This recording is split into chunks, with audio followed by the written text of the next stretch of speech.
یعنی جس دل میں حسین کی محبت بس جائے گی اس دل پر اللہ تبارک و تعالیٰ کا انعام و اکرام ہوتا رہے گا اور رحمت الہیہ کا نزول ہوتا رہے گا۔ کس طریقے سے یہ رحمت الہیہ کا نزول ہوتا ہے، کس طریقے سے یہ رحمت الہیہ ان بندوں پر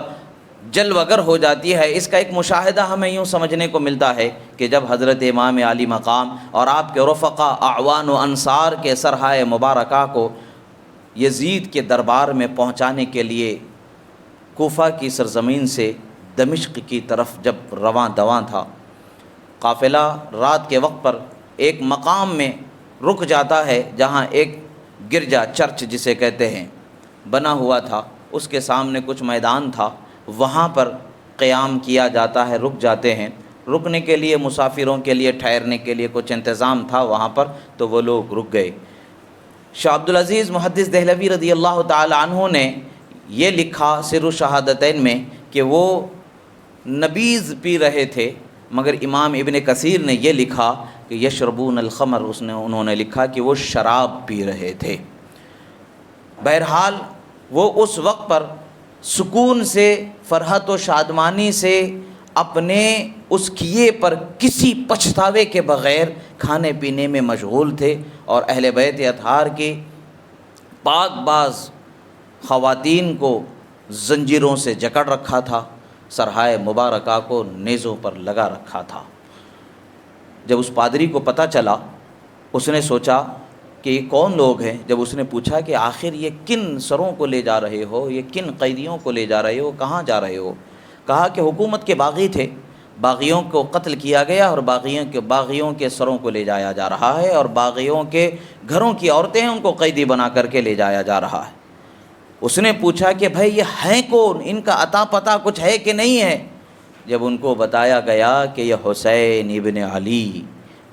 حسین ابن خاتون جنت فاطمہ زہرا بنت محمد رسول اللہ صلی اللہ علیہ وسلم ہیں، وہ حیران ہو گیا، لرز گیا۔ اس نے کہا کہ بھلا کوئی اپنی نبی کے اولاد کے ساتھ ایسا بھی سلوک کرتا ہے؟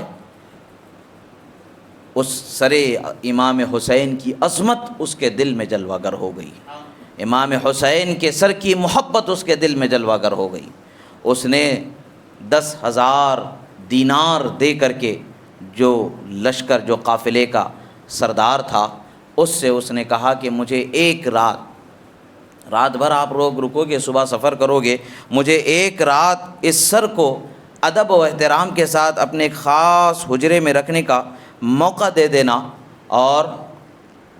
یہ خواتین جو ہیں، یہ عورتیں جو ہیں جن کو تم زنجیروں سے جکڑ رکھے ہو، انہیں رات میں مہمان بنانا چاہتا ہوں، ان کے ساتھ میں رہنے کے لیے بہتر ٹھکانہ دینا چاہتا ہوں، ایک کمرہ انہیں دینا چاہتا ہوں، کچھ کھلانا پلانا چاہتا ہوں۔ مجھے اس کام کے کرنے کی مہلت دینے کے لیے تمہیں 10,000 دینار یعنی سونے کے سکے 10,000 اس زمانے کے دیے گئے۔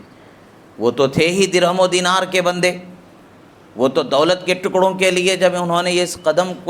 اس کام کو اپنے گلے سے لگایا، اور انہوں نے شہزادہ رسول حضرت امام حسین اور آپ کے اعوان و انصار اور رفقا کے ساتھ ایسی بدسلوکی کی کہ جس کی مثال دنیا میں ملنا مشکل، تو ان لوگوں کو کیا ہوگا کہ وہ تو دولت ہی کے طلبگار ہیں، دولت ہی کے لیے تو انہوں نے یہ سب کچھ کیا تھا۔ انہوں نے کہا کہ ہمیں یہ دولت کافی ہے، تم دے دو، ہم انہیں تمہیں رکھنے کے لیے دے دیں گے۔ وہ لے جاتا ہے، ایک صاف ستھرے کمرے میں امام حسین کے سر مبارک کو رکھتا ہے، اور دوسرے کمرے میں تمام شہداء رفقا کے سر کو رکھتا ہے، اور ایک کمرہ خواتین کے لیے خاص کر بنا کر کے صاف ستھرا کر کے دے دیتا ہے کہ وہ آرام کریں، چین سے اس میں رات گزاریں، بسر کریں۔ رات میں اس نے اس سر مبارک کو دیکھا کہ بال کو کنگھی کر کے سنوارا، اور جو کچھ خون بالوں میں لگ گیا تھا اس کو نکالا، کافور اور عطر سے بسایا، اور بیٹھ کر کے حیرت سے دیکھتا رہ گیا۔ ارے کیوں نہ دیکھے، وہ چہرہ کس چہرے کے مشابہت رکھنے والا چہرہ، وہ چہرہ تو وہ چہرہ ہے جسے رحمت للعالمین کے چہرے کی مشابہت رکھنے کا شرف حاصل ہے۔ رسول اللہ صلی اللہ تعالی علیہ وسلم کے روئے زیبا کی مشابہت رکھنے کا شرف حاصل ہے۔ رسول اللہ صلی اللہ تعالی علیہ وسلم کا وہ چہرہ ہے، کائنات جن کے عظمت پر 1000 دفعہ قربان ہو جائے تب بھی اس چہرے کی عظمت کا اور اس چہرے کی بلندی کا اور چہرے کا جو وصف اللہ نے عطا فرمایا ہے اس کا حق ادا نہ ہوگا، بیان کرنا ممکن نہ ہوگا۔ جب حضرت امام حسین کے چہرے کو وہ دیکھتا رہا، تکتا رہا، تکتا رہا تو رحمت الہیہ اس کی طرف